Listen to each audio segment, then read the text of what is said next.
We have a big show tonight. In addition to lots of developing and breaking news over the course of this evening, we've got a couple of really big live interviews in store this hour. That is why I am here in Washington, D.C. instead of our usual studio in New York.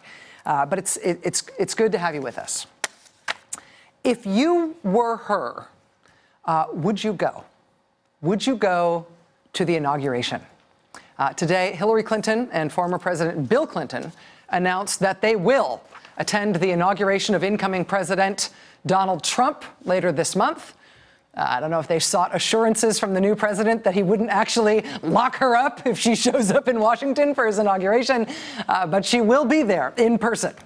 If he wants to do his traditional thing where he leads his supporters in the lock her up chant, she will be there in person to hear it. That was news today, that the Clintons will both be there. We already knew that former President Jimmy Carter and his wife Rosalynn will be there at the inauguration as well. But before today, that was the only former president we knew was coming. At the same time today that we learned that Bill and Hillary Clinton will be attending the inauguration, we also learned that former President George W. Bush and his wife Laura, they too will attend the Trump inauguration later this month. Both the George W. Bush family and the Hillary Clinton family, both of those had been up in the air before today, but now we know both the Clintons and the George W. Bushes are going to be there. We also have confirmation now that former President Bush, George H.W. Bush, he and his wife Barbara will not be attending the Trump inauguration. And you know, you can read anything into that you want, but honestly, the former president is now 92. Their decision not to go to the inauguration appears to be nothing more than a health and age-based decision. It does not appear to be any sort of coded political message. On this date in 1972, on January 3rd, 1972, New York Magazine ran an article titled New York's Most Overrated People. And George H.W. Bush was living in New York at that time because he was the U.S. ambassador to the United Nations, so he had to live in New York. And George H.W. Bush, in that article, 1972, he made this sad list, New York Magazine calling him overrated. But George H.W. Bush, he responded to that in the world's most perfect way. He threw a party at the UN ambassador's residence for everybody else on the list. He invited the 10 most overrated men in New York, and he threw a party for them. And I'm sorry, but that is enough to make you like George H.W. Bush, whether or not you liked him as a president. One of the other guys who made that list that year, the most overrated list, was Gabe Pressman. Gabe Pressman was a TV reporter at the time at WNBC. After that article came out calling him overrated, he got this note from the UN ambassador at the time. He got this note from George H.W. Bush inviting him to the party that he was going to throw. And the note from George H.W. Bush to this reporter, it said, in terms of being one of the most overrated men in New York City, it said, quote, "I was lucky, but you earned it." And then he invited him to his house for the party for all the people who were considered to be overrated in New York City. Apparently, he also invited the author of the article. God bless George H.W. Bush. And God bless Gabe Pressman, the reporter. Gabe Pressman is now also 92 years old, and I kid you not, he's still reporting. One of the privileges of working at NBC is that you occasionally still see Gabe Pressman around the halls because he's still at work. He's one of these guys who has been around since the dawn of TV reporting. His first job as a reporter was in 1949. He has seen everything. He has been everywhere. He has done everything. He has spoken to everyone. And tonight, turns out, it is newly newsworthy to remember the moment in Gabe Pressman's long, long career when he was moderating a debate in a particularly pungent, particularly consequential election. And in so doing, in being the moderator of that debate, that meant he had to explain during the debate on live television the meaning of the word putz. And he did it expertly, and nobody laughed. There was one little laugh. The latest issue that you brought up, Congressman, involves a Yiddish slang word that you, Senator D'Amato, used to describe Congressman Schumer in a private meeting. We all agree on that, right? The specific charge is that you called him a putzhead. And for those not familiar with Yiddish, I read an excerpt from Roston's Dictionary of Yiddish. Putz, he says, is 1, a term of contempt for an ass, a fool, or a jerk, or 2, a term for a simpleton or a yokel, an easy mark. It literally means the male sex organ, but the vulgarism is rarely used. This is according to Roston, the authority on Yiddish. So it gets down to one simple issue. Did you use the word to describe your opponent? Yes, I did. And I used it in the context of being silly and being foolish. And indeed... Did you mean it as a term of contempt for your opponent? A term of foolishness. Yes, I did. I did call him a putzhead. Political debates are always good, but they are rarely this specific kind of a challenge for the moderator to try to keep a straight face. The statement he made, yeah, it's a slur, it's a vulgarism. It doesn't bother me. That is not the issue. Have you ever called anyone a putz yourself? I may have, but I'll tell you something. I wouldn't lie about it. That was 1998. He lied about it. He did lie about it. That was the issue. 1998, the incumbent senator from New York was a Republican. He'd already been elected 3 times. He was running for a 4th term. And along came this feisty Democrat challenging him for his seat. And that Democrat was so aggressive. He raised so much money. He went after Senator Al D'Amato so relentlessly that, honestly, it drove the senator to distraction. He's this 3-term senator everybody thinks is so tough, but he lost it. I mean, Senator D'Amato literally did call his opponent a putzhead at a public meeting. And he called him other things besides. And he did lie about it. And his Democratic challenger got it all on the record, nailed him with it, even to the point where he was answering for it in the debates.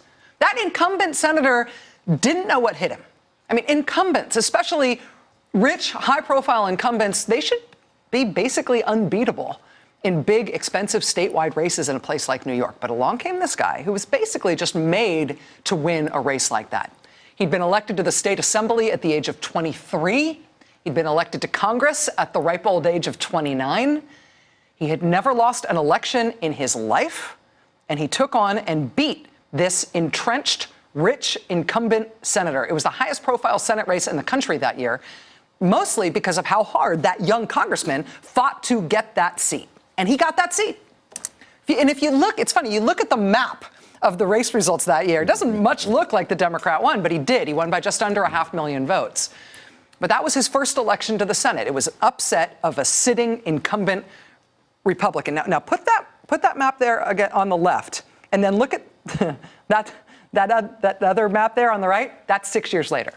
Look what happened 6 years later when he had to run for re-election for the first time. Yeah, that one you can tell it's not close. And, you know, he still never lost an election. He got his seat in Washington with a campaign that is still famous 20 years later for its ferocity. And he turned that upset first win into just a dominant political position. And then he put it to work for other Democrats. He got into the leadership. And he stayed there. He became head of the part of the Democratic Party that works to elect Democratic senators. In his first election cycle as head of the Democrats' Senate prospects, all of these Democratic challengers took seats from all of those Republican incumbents. All those yellow check marks there are on Democratic heads. All those Republican incumbents lost to Democrats. That was his first cycle in charge of the Democrats picking up Senate seats. Then in the next election cycle, he did it again. 5 Democratic challengers unseated 5 more Republican incumbents in the Senate. Plus, the Democrats picked up 3 more open seats that year besides. He fought tooth and nail in that first election with the Yiddish insults and everything. He fought tooth and nail to get into Washington. But once he was there, he got 14 more Democrats into the Senate alongside him. And now, as of today, as of tonight, he will be the most powerful Democrat in Washington in the era of Donald Trump. The new Congress starts today, and Chuck Schumer will be the leader of the Democratic Party in the one house in Congress where the minority party actually has some power. And I will just say this one thing before I bring him into this conversation. It is inarguable that Democrats feel thunderstruck by this past election. But that is mostly because this election result was a surprise. I mean, compared to 2008, the last time the White House flipped from one party to the other. 2008, The Senate Democrats had earned so many seats with Chuck Schumer heading their Senate campaign arm for 2 cycles that newly elected President Obama in 2008, he came in with not just a majority in the Senate, he had a supermajority, 60 Senate seats. And the House was Democratic, too. And the new president had won the election by a huge margin, and he was riding a huge wave of popularity. Now, that was ahead of steam in 2008. In contrast, the Republicans right now, yes, they are coming in with a new Republican president, but they just lost seats in both houses of Congress. They've now only got a 2-seat majority in the Senate. Their new president has the lowest approval ratings of any president-elect in the modern era. And their incoming president, incidentally, I know it's a sore spot, he lost the popular vote by more votes than any incoming president ever in the history of this country. And so, Democrats are thunderstruck that they lost. But they're not exactly starting from scratch here. And the new guy that is taking charge for them on Capitol Hill has a history of winning uphill political battles, even when they get ugly to the point of being funny in retrospect. Joining us now in his first interview since becoming minority leader in the Senate is Senator Chuck Schumer. Senator, it's nice to see you. Rachel, great to be here. That was a little, this is your life. That was, yeah, I remember that well. One interesting thought. So D'Amato came out, and it was reported he had called me this name, Putzhead. He said, I never would, because I don't lie. And my slogan, he used to say to me, his slogan against me, too liberal for too long. We came back at one with him, which we used the whole campaign, too many lies for too long. And then he comes out of here and denies it. And guess who pulls out the rug from under him? Ed Koch, who was totally on D'Amato's side. He was mad at me because when he ran against Dinkins, I didn't support him, because I thought New York was a racial tinderbox and Ed Koch was throwing matches on the flames. And yet Ed Koch said, I cannot tell a lie. He said it, and that was that. So I think a lot of people don't know your backstory about how you, first of all, that you started getting elected to office when you were so young, that you came up through Congress, you've never lost an election, you upset this incumbent to get there.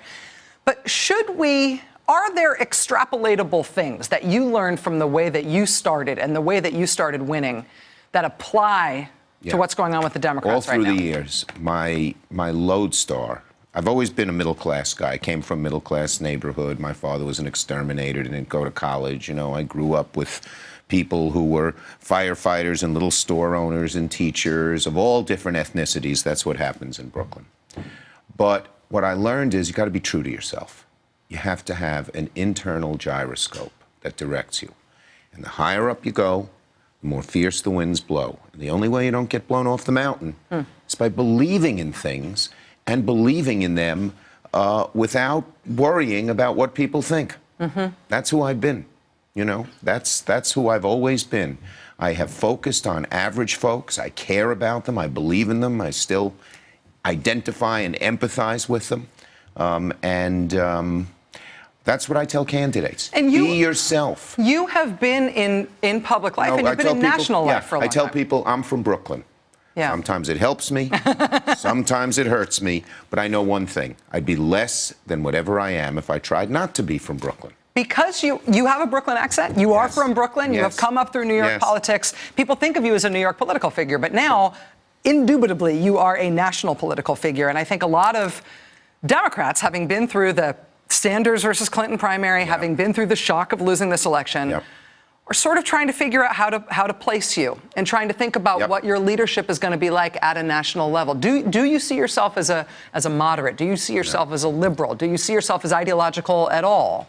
I see myself as somebody who will fight really hard for the middle class and people trying to be there and not be afraid. I am not afraid of Donald Trump. I am not afraid of the Republicans. And we're going to hold their feet to the fire.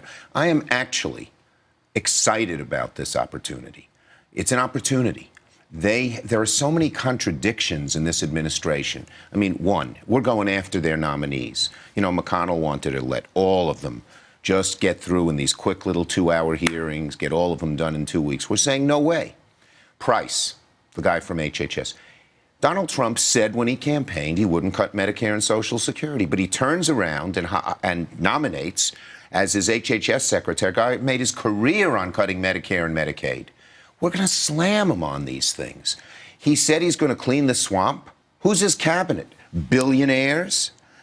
people who own huge businesses, people who have been part of that swamp for a very long time. In other words, there was a certain populism to, you can say a lot of things about Donald Trump, and I worked really hard against him. But he had certain populism to him, a false populism, but a populism. He now has sold out to the hard right, the pro-business, pro-corporate, pro-elite group. And I think we can really nail him on this. We can be very strong and unflinching and hold his feet to the fire. The theme of the speech I gave today is we're going to hold him accountable. You talked about this being an accountability Congress. There was also, on the other side of Capitol Hill, there was a weird start to the Congress. And but that's who they are. You see, they're these hard right people who are ideologues on the hard right. They don't get it. So how could it even dawn on them that the first thing they should do is undo an ethics law?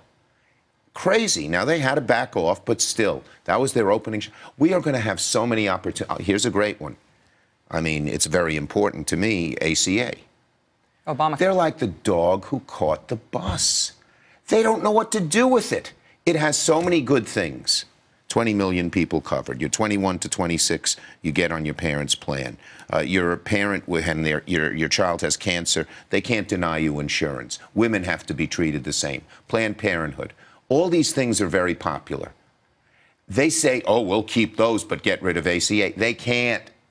And so what do? They say, we'll repeal it, and 2 years from now, we'll tell you what we'll replace it with. Bull. They have nothing to replace it. But they do have the votes to repeal it. I mean, they filed the legislation in the Senate to start repealing it today, day one. They do, because they've used this reconciliation process. Every Democrat will vote against them.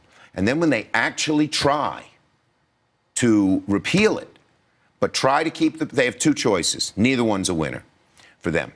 They either try to keep the benefits. That means they have to put in a whole lot of money. You know what happens then? The right wing, the hard right guy says, we're not paying any money for this to help poor people, to help people get health care. Forget it.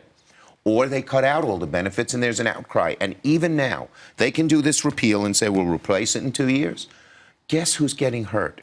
Workers, but hospitals and rural hospitals. So you go to the reddest of states, and who's complaining the most? These little hospitals, rural, that depend on the ACA. Are you saying that outcry is going to stop them from repealing it? I am saying by the time they get up to having to actually put a repeal bill in, they're going to be so tied in a knot they may not be able to do it. We're not going to help them. Yeah. So they're going to have to get all the votes themselves. And their more mainstream ones will say, we got to keep the benefits. They're more